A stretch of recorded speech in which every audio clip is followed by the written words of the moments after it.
Bismillahirrahmanirrahim. Dear MIS students, today's lecture will cover the chapter 4. Basically, it's a revision lecture since our course has been completed. So, uh, we want to revise whatever we have covered during these online classes, specifically after the midterm. So, this was the first chapter that we covered after the midterm exam, and that was about ethical and social issues in information systems. The main topics that were covered in this chapter included ethical, social, and political issues related to information system. 5 moral dimensions of information age we covered. Then we discussed different steps in an ethical analysis. A few universally accepted ethical principles were covered. Technological trends fueling the ethical issues in information systems were covered in this chapter. We discussed the topic of customer profiling. Then we covered internet challenges to the protection of individual privacy, internet challenges to the protection of intellectual property, and lastly, we covered health issues related to information systems. So I'll go over these topics one by one, just to give you uh, what we covered in these topics. We started with the opening case study, which was about the dark side of big data. So in this opening case, we discussed that thing that big data is one concept which is helping businesses in doing the analysis of data at a larger depth, and they are discovering new insights into the data based on which they are making certain business decisions which are quite fruitful for the business. But the dark side of it is that certain uh, type of decisions are being taken which can be considered as discriminatory, or which can be a violation of privacy of the individuals. For example, in this case study we discussed the police department is collecting data on individuals based on which they can predict, they can identify certain individuals whom they think that that individual might commit a crime in future, and then the police is visiting those people. So that is something which is some people consider as violation of their privacy, or something which is not right. Another thing that we discussed was about the insurance rates, that insurance companies particularly like those people who do not do a lot of traveling, specifically at night. And so based on that analysis of the data, they can figure out those individuals who spend very less time on driving, and who do not go out at night. So for them, those are suitable customers uh, for the insurance policy. But again, it is something which is discriminatory. Similarly, some discriminations can be done on the hiring of the individuals based on this data which is getting there, which the companies are getting through this big data. The example given in this case study is that the companies can discriminate against those individuals who have to travel a long distance to come to the business, to their job. So all of these are different examples where we see that big data is being used by the companies, which the use the decision for the decision which can be considered as discriminatory, which can be considered as the violation of the individual privacy. So all these sorts of issues are related to with big data. Okay, so now ethical, social, and political issues raised by information systems. Mainly, the reason why the ethical and social issues are raised by the information system is basically with the advancement of internet. So, in, you know, in, because wide scale internet usage is adopted, and everyone is using internet for communication, for downloading information, for accessing the information, and that is where this issue of ethical, uh, social, and ethical concerns are coming. So some of the examples of failed ethical judgment by senior managers we discussed in this slide. Uh, uh, so uh, how ethical, social, and political issues are connected. So uh, we can see the connection there that individuals, whatever they practice is based on their ethical principles, and whatever the individuals are doing collectively, that makes a society, and whatever is being practiced in the society, accordingly the laws are made. So basically uh, this information system create opportunities for intense social change. We gave the example that as just as if you throw a pebble in the pond, the ripples are created which travel towards the outer banks. Similarly, whatever individuals are doing, it affects the society, and whatever society is practicing, ultimately the state has to respond. The political uh, machinery has to respond to come up with the laws to address those issues. So basically, as I told you, that the rise of internet and electronic commerce has created many ethical issues. Uh, so internet and digital firm technologies make it easier than ever to assemble, integrate, and distribute information, unleashing new concerns about the appropriate use of customer information, the protection of personal privacy, and the protection of individual property. Okay, so uh, once certain practices are adopted in a society, so it is not that immediately those practices are addressed. It may take years to develop etiquette, expectations, social responsibility, politically correct attitudes, or approval rules. So normally what happens that certain practices are there, then slowly and gradually they become the social norm, and then once certain practices they become social norm, their consequences are observed, whether they are positive or negative in case, and then accordingly different laws and regulations are framed. So it takes years to come up with appropriate rules. Political institutions also require time before developing new laws and often require the demonstration of real harm before they act. In the meantime, you have to act.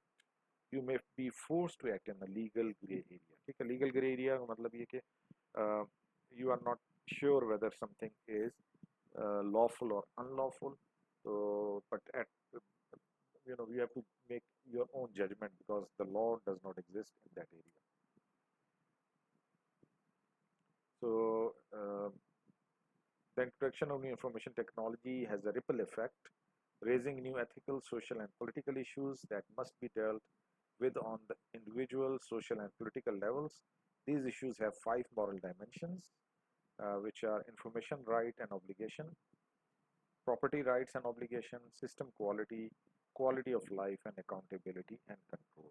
So these are the 5 moral dimensions which you can see here, that information system and technology is at the core of our society. Because of that, certain ethical issues are raised. Those become ultimately the social issues, and then these are addressed by the political, system of the country. And these are the 5 moral dimensions that we discussed: information right and obligation, property right and obligation, system quality, quality of life, accountability, and control. So these are the 5 moral dimensions of information age. Number 1, information rights and obligations. So everyone need to know what are what are his or her information rights. Similarly, everyone uh, should uh, know what are the obligations with respect to information systems. ठीक है जी, जैसे आप कौन सी information आपके लिए जो है वो राइटफुल है, आप उसको एक्सेस कर सकते हैं और आगे पास ऑन कर सकते हैं, और कौन सी इंफॉर्मेशन ऐसी है जो आपको एक्सेस जो आपको एक्सेस नहीं करनी चाहिए, और सिमिलरली उस इंफॉर्मेशन को आपको आगे भी पास ऑन नहीं करना चाहिए. So accordingly the laws are being made. जैसे पाकिस्तान के अंदर अभी रिसेंटली जो है वो साइबर क्राइम एक्ट जो है वो इन्फोर्स किया गया, तो वो इसीलिए है कि to make individuals understand कि जी उनके क्या rights हैं और क्या उनकी obligations हैं. Similarly, second is property rights and obligation. Here we are talking about intellectual property. So if you are creator of intellectual property, you should be aware of your rights. Similarly, if you are accessing somebody's intellectual property, you should be aware of your obligations. Accountability and control. These are 2 aspects. Number 1, कि whatever information you are passing on, so you should be aware of it कि जी you are accountable for that, and if certain harm is done to individual and collective information and property harm is done to individuals or maybe to a company, you might be accountable for that as well. System quality, what standards of data and system quality should we demand to protect individual rights and the safety of society? ठीक है ना? तो system, the question of system quality is the data you have, um, it should be protected. It should not happen that that data is lost. ठीक है? Because of the poor quality of data management you have or poor quality of system you have. Similarly, the system should be reliable. It should not happen that the time you need certain system to act, at that time that system is not working. So ultimately you or your company or the whole country can suffer because of that. So that is why this issue of system quality need to be addressed. And the last of all is quality of life, that how uh, what values should be preserved in an information and knowledge based society. So certain values should be defined and they should be preserved.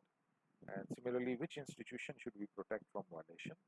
Okay, so those institutions which are vital for the society, uh, so those institutions should be protected. And which cultural values and practices are supported by the new information technology, we need to understand. And similarly, we need to preserve those cultural values and practices. So these are the 5 moral dimensions of information age that we need to understand, and we need to accordingly address these dimensions. Okay, so if you come across an ethical situation where you have to act, where you have to make decision. So if you want to make a decision which is ethically correct, you need to follow certain process. ठीक है जी, कौन से आपको steps follow करने चाहिए ताकि you can reach to an ethical decision. Number one, you need to identify and describe clearly the facts. Find out who did what to whom and where, when and how. So that is step number one. Identify करें what are the facts. Step number two is define the conflict or dilemma and identify the higher order values involved. ठीक है, पहले step में आपने facts collection fact gathering की, step number 2 के अंदर आपने डायलेमा को या जो कॉन्फ्लिक्ट था उसको डिफाइन किया कि इशू क्या है.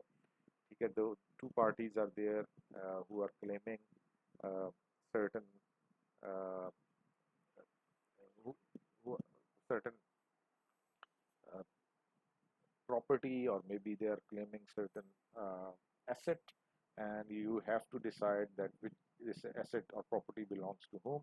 So for that you need to understand the conflict.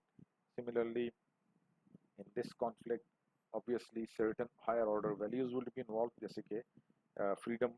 आमतौर से जो झगड़ा है वो किस चीज़ का है, freedom of speech का है कि one party thinks that he is free to say something, that the other party thinks कि this freedom is hurting his sentiments. ठीक है, जैसे कि आपने वो जो डेनिश कार्टून के कंपटीशन के केस में देखा कि उन्होंने कहा कि the cartoons can be made of any personality, even the prophets, लेकिन जो that was against the sentiments of the Muslims. So freedom versus the sentiments.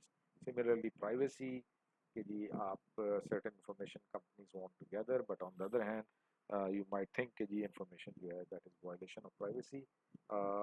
Protection of property, एक party जो है वो intellectual claim करती है कि इसकी intellectual property है, दूसरी party claim करती है कि नहीं ये intellectual property violation में नहीं आता. और similarly तो ये सारी चीज़ें आपको इसमें define करनी होगी. Then identify the stakeholders. ठीक है, कि जो भी इस ethical dilemma के अंदर, conflict के अंदर जितनी भी stakeholders हैं उनको identify करें कि जी जब आप decision लेंगे तो this decision is going to affect who are going to be affected by that decision. Then identify the options. ठीक है जी कि आप you can take decision 1, you can take decision 2, you can take decision 3. अब आपने वो अपने जो है ना options जो है वो figure out करने हैं कि कौन-कौन से what are the different options available. And step number 5, you need to identify the potential consequences of your options. Okay, if you take decision 1, what are the who are going to be affected by it and what will be the consequences of that decision. Similarly, decision number 2, again you need to identify कि जी इसके क्या consequences होंगे. Or similarly, one question you should always ask is, what if I choose this option consistently over time? यानी ये नहीं कि मैं एक दफ़ा एक डिसीजन ले लूँ, अगली दफ़ा जो है वो मैं एक डिफरेंट डिसीजन ले रहा हूँ, तो फिर वो चीज़ कंसिस्टेंट नहीं होगी, तो दैट विल क्रिएट chaos. तो ऐसा डिसीजन लें that should be taken, that you should be able to take consistently over time. Then we discussed certain ethical principles, ठीक है जी, that are universally accepted. तो उसमें 6 ethical principles थे जो हमने डिस्कस किए. Number 1 was golden rule, कि do unto others as you would have them do unto you, कि दूसरे के लिए वही चीज़ पसंद करो जो आप अपने लिए पसंद करते हो. या तो सिमिलरली, अच्छा दूसरा जो रूल था वो ये था कि जी if an action is not right for everyone to take, it is not right for anyone. अगर आप समझते हैं कि जी लिटरिंग नहीं करनी चाहिए, ठीक है, कि हर जगह if there are heaps of garbage around in the locality in which you are living, it will be unbearable. It will be it will that place will be unsuitable for living. So what if everyone is doing it? So if you don't want to see the heaps of garbage, similarly, no one should be doing it. No one should be allowed to litter. So that is the second principle. The third principle is, if an action cannot be taken repeatedly, it is not right to take at all. जो कि मैंने भी पहले पिछले उसमें ethical analysis में हमने भी बात की थी कि ये आप क्वेश्चन अपने आप से करते हैं कि यार अगर मैं एक डिसीजन ले रहा हूँ तो I should be making that decision consistently. ये नहीं कि एक दफ़ा एक डिसीजन लिया, अगली दफ़ा कुछ और लिया, तीसरी दफ़ा कुछ और लिया. तो in that way there will be no law, तो रूल नहीं बन सकेगा, और there will be chaos. Nobody will be expecting कि जी होगा क्या. So here it is quoted, once started down a slippery path, you may not be able to stop. अच्छा जी, when you have different options, so take the action that achieves the higher or greater value. ठीक है, जैसे हमने अभी पीछे बात की कि if you have the option 1, 2, 3, 4, so evaluate those options and choose the option that gives you the greater value, या जिससे आपको the best advantage you are getting.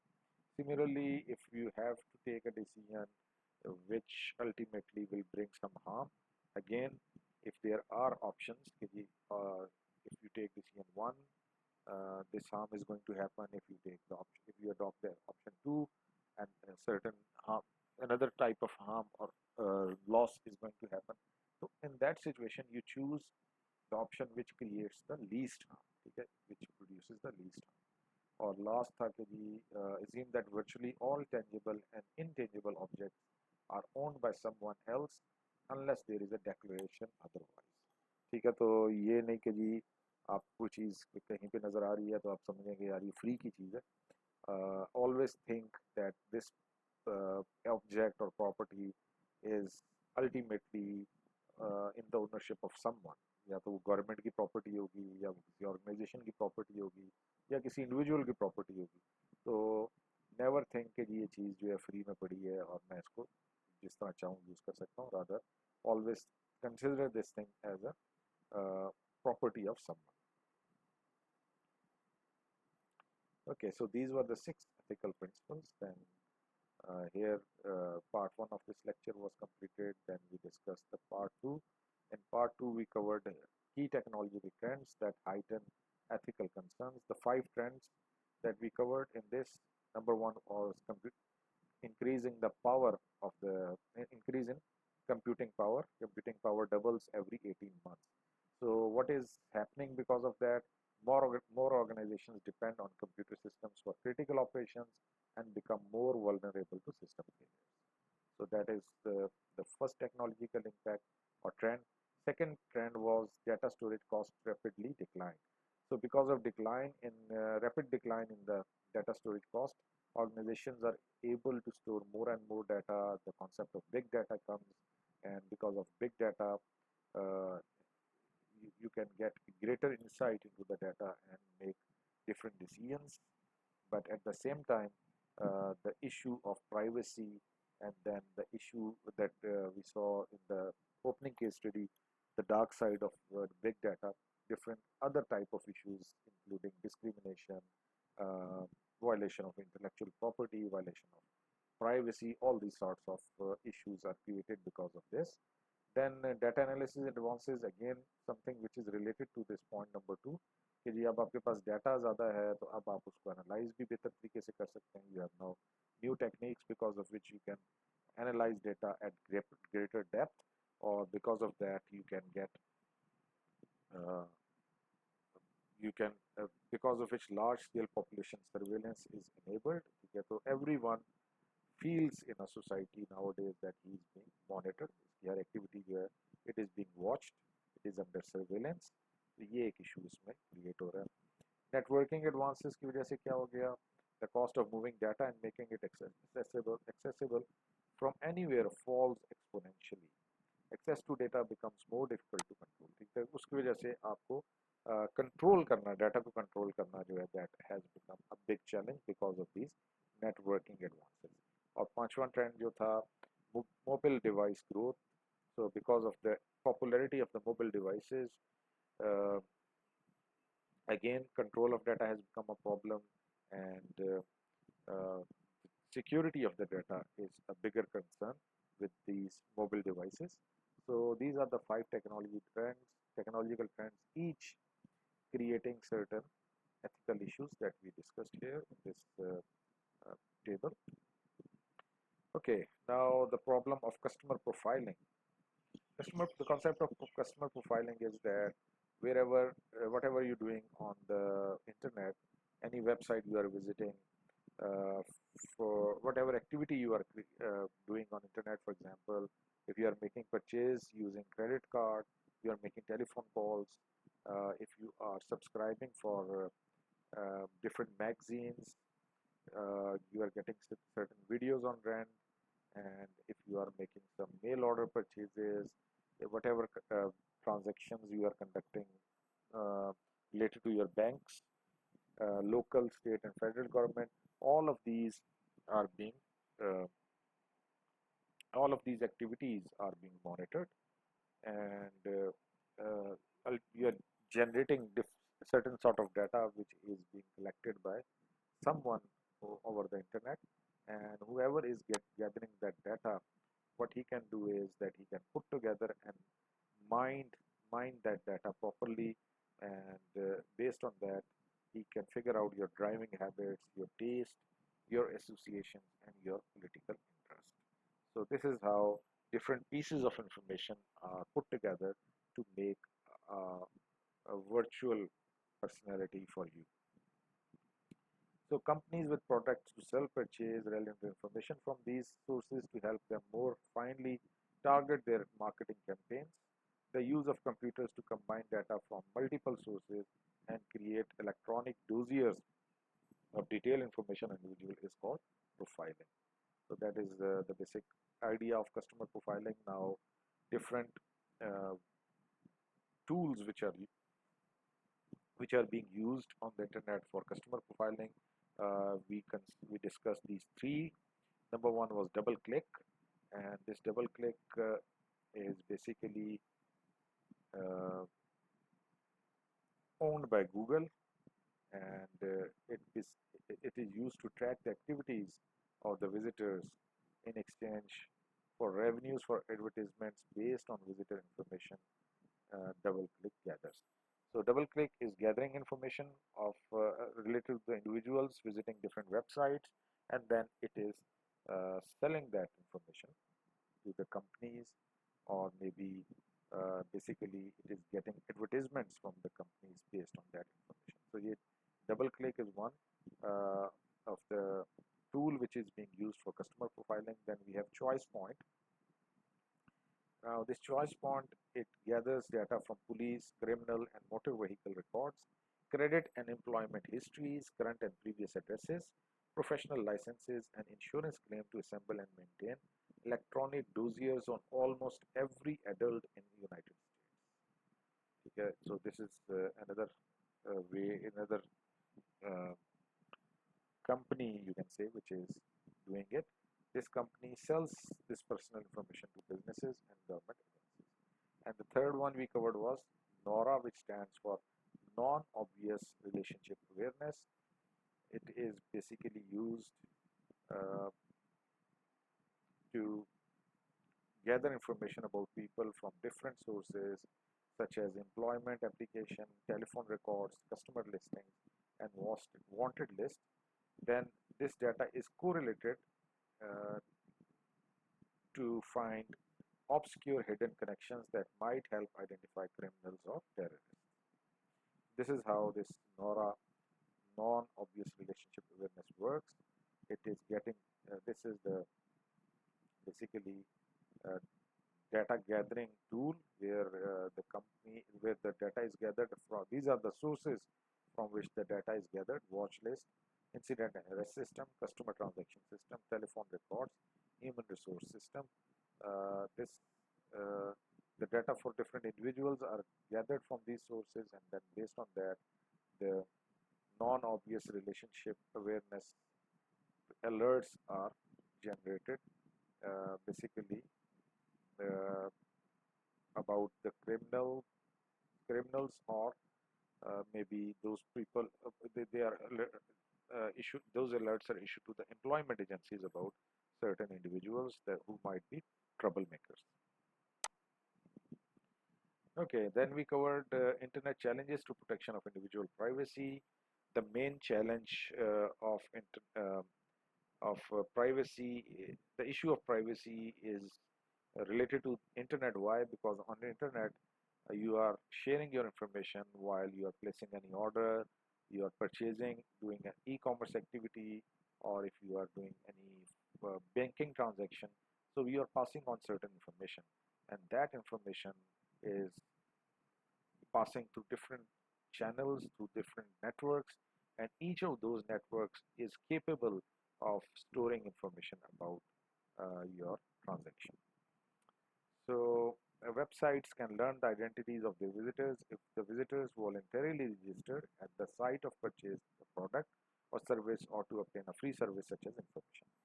Websites can also capture information about visitors about without their knowledge using cookie technology. Okay, here the different websites, they are collecting information about the visitors using the cookies, which are small text deposited on computer hard drive when a user visit website. And these cookies identify the visitor's web browser software and track visits to the website. When the visitor returns to a site that has stored a cookie, the website software will search the visitor's computer, find the cookie, and know what the person has done in the past. It may also update the cookie depending on the activity during the visit. In this way, the site can customize its content for each visitor's interest. For example, if you purchase a book on Amazon.com and return later from the same browser, the site will welcome you by name and recommend other books of interest based on your past purchases. And DoubleClick uses cookies to build its dossier with details of online purchases and to examine the behavior of website visitors. Right, so here we are talking about the privacy. So how the privacy is challenged because of the information that is transmitted over the internet, and then different techniques or tools are used for gathering information. Once you are visiting different websites, it can be gathered by means of cookies, and it can be gathered by means of different softwares. For example, this example of DoubleClick that we discussed here. Other ways through which the information is gathered is web beacons. Web beacons are tiny objects invisibly embedded in email messages and web pages, and they are designed to monitor the behavior of the user visiting a website or sending an email. So what the web beacons do, they capture and transmit information such as the IP address of the user's computer, the time a web page was viewed, and for how long, the type of web browser that retrieved the beacon, and previously set cookie value. Now, these web beacons are placed on popular sites by third-party firms who pay the websites a fee for access to their audience. Typical popular websites contain 25 to 35 web beacons. Okay, the web beacons are basically used by the marketers. So, different marketing firms, they contact different websites which are popular and uh, accessed by a large audience. They contact those websites and then they can place their web beacons to monitor online behavior of the users visiting those websites. Another thing that another technology which is related to privacy, individual privacy, is spyware. Spyware basically uh, is used. It can secretly install itself on an internet user's computer by piggybacking on larger applications. So basically, once you are downloading any software, this spyware can also be downloaded along with it. And once installed, the spyware calls out the website to send banner ads and other unsolicited material to the user, and it can also report the user's movement on the internet to other computers. So this is how individual privacy is monitored over the internet. Then we discussed that we had this third part of the lecture related to this chapter 4, in which we covered internet challenges, the protection of intellectual property. So intellectual property is an asset which is created by someone using his uh, creativity, using his mind. So whatever asset is created, it can be a software, it can be a motion picture, it can be a book, it can be a collection of data. All of these are considered as intellectual property. So whoever is the creator of intellectual property, he wants his asset to be protected, and similarly he wants to be rewarded for his creation. So for that matter, for that purpose, different laws have come into existence. Three laws that are there for the protection of intellectual property we covered in this course. Number one was trade secret. Trade secret is basically any intellectual work product which include a formula, device, pattern, or compilation of data. So this is not based on information in the public domain, and uh, it, uh,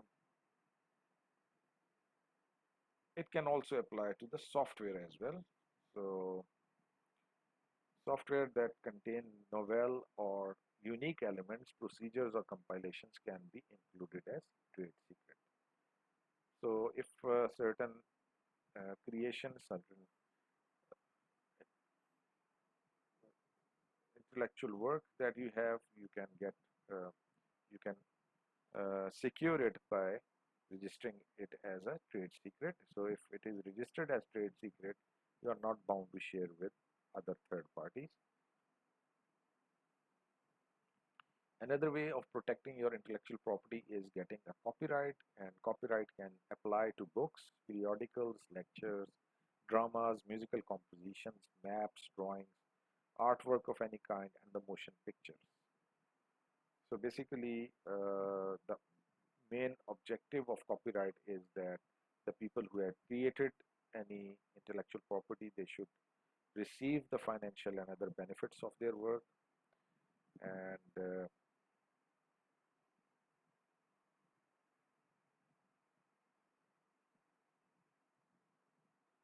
as far as the software is concerned, the issue with the software is that any competitor who can use your software, understand how it works, and build new software that follows the same concept without infringing on a copyright.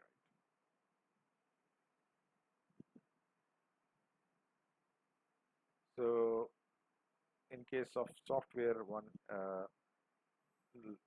issue that in one of the example that we saw was this look and feel copyright infringement lawsuit, which involved Apple Computer and Microsoft, and Apple claimed that the expression of overlapping windows was their intellectual property, whereas the defendant in this case was Microsoft, and the Microsoft claim was that the ideas, uh, the windows can be expressed only in a single way and therefore was not protectable under the merger doctrine of copyright law. So, so we can see here that as far as the softwares are concerned, this although they can be copyrighted, but this copyright proving that or proving it in the court of law is a tedious process. It's not very easy to prove that these soft the violation of intellectual property in a case of in a court of law. Okay, so third law that is there for protection of intellectual property is patent. Again, patent can be used for in new inventions. It can be applied by the inventors of new machines, devices, and or methods, and they can receive the full financial and other rewards for their labor. But uh, for that purpose, they need to make widespread of the invention possible by providing detailed diagrams for those wishing to use the idea under license from the patent owner. So if someone has obtained a patent for his invention, other people can use it, but they have to apply, and for that they have to pay to the patent owner. Now, the strength of patent protection is that it grants a monopoly on the underlying concepts and ideas of software.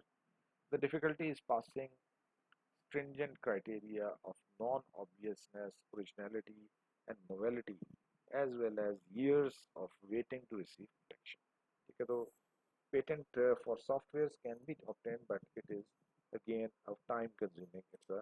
It's a time consuming process. It's a lengthy process for which the software manufacturers have to wait for.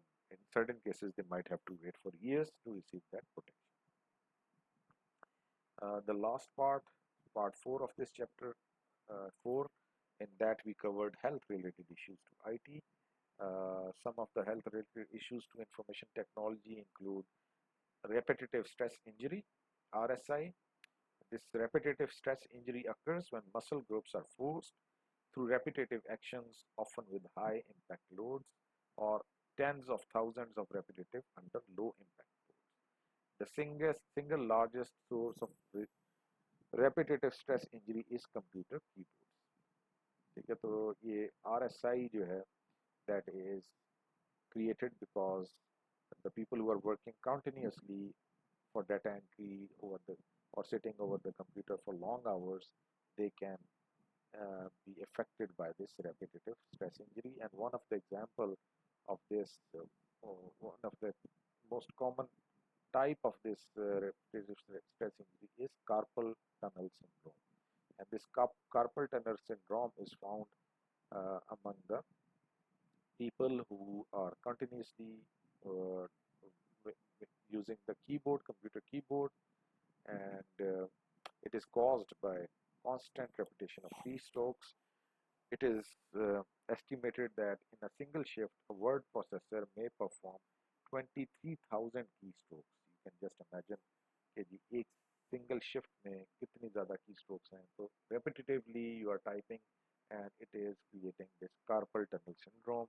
What are the symptoms of it? Symptoms include numbness, shooting pain, inability to grasp objects, and tingling.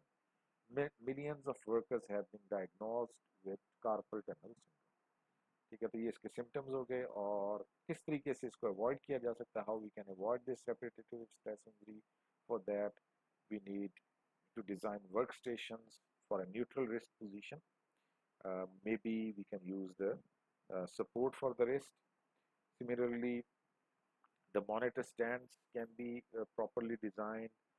We can provide footrest to the people who are working continuously or for long hours on computers. All of these can help in avoiding repetitive stress injury. Uh, Another thing is that we can design the keyboards in a way that are ergonomically correct. These measures should be supported by frequent rest breaks and rotation of employees to different jobs. तो ये recommend किया जाता है कि those people who work for long hours, they should be given some breaks in between, and similarly, after a certain period of time, their job should also be rotated. They should be given other responsibilities so that they get rest and they don't become victim of this repetitive stress. Uh, so moving on to another health related issue uh, which is caused by information technology is this computer vision syndrome. Uh, CVS or computer vision syndrome refers to any eye strain condition related to display screen used in desktop computers, laptops, e-readers, and smartphones and handheld videos. Technostress. Okay, so the computer vision syndrome basically is caused because of continuous use of computer screens. Specifically nowadays, when mobile devices are there, the screen size is smaller, and working for long hours on these small screens can also lead to this computer vision syndrome. The symptoms of this computer vision syndromes are headache, blurred vision, and dry and irritated eyes. So how it can be avoided? Again, this can be avoided uh, give, by avoiding to use these computer screens and mobile screens for long hours. Give some breaks in between, and try to uh, if it is a longer document, try to read on the desktop rather than reading on the mobile your smartphone screen or mobile device. Okay, technostress is another type of issue that is being created because of the computer usage. Uh, this technostress is basically stress which is induced by computer use. Now, what are the symptoms of technostress? They include aggravation, hostility towards humans, impatience, and fatigue. According to experts, humans working continuously with computers come to expect other humans and human institutions to behave like computers, providing instant responses, attentiveness, and an absence of emotion. ठीक है, तो ये एक बड़ा issue है. This usage of computer is creating this technostress, and again this technostress is it can be related to high levels of job turnover in the computer industry, high levels of early retirement from computer intense occupations, and elevated use of drug and alcohol abuse. Now, the incidence of technostress is not known but is thought to be in millions and growing rapidly in the United States. Computer related jobs now top the list of stressful occupations based on health statistics in several industrialized countries. Okay, now moving on to the other issues that can be caused because of the computer usage is this radiation from the video display terminals. These video display terminals VDT emit non-ionizing electric and magnetic field at low frequencies. These rays enter the body and have unknown effect on enzymes, molecules, chromosomes, and cell membranes. Long-term studies are investigating low-level electromagnetic fields and birth defects, stress, low birth weight, and other diseases.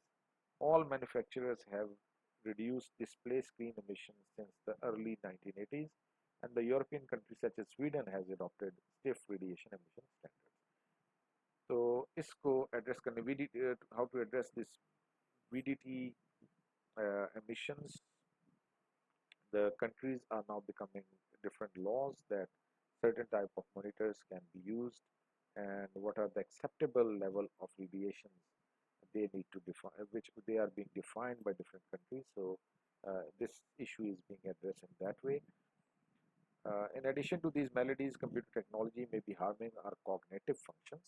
Although the internet has made it easier for people to access, create, and use information, some experts believe that it is also preventing people from focusing and thinking clearly. Okay, so that's all of that we covered in this chapter. So in this quick recap, I tried to cover most of the points. Hopefully, the lecture has helped you in revising your topics. So with this, I will leave. I take permission from you people to leave. Thank you very much, and then we'll be back soon with the revision of the other topics. Thank you very much.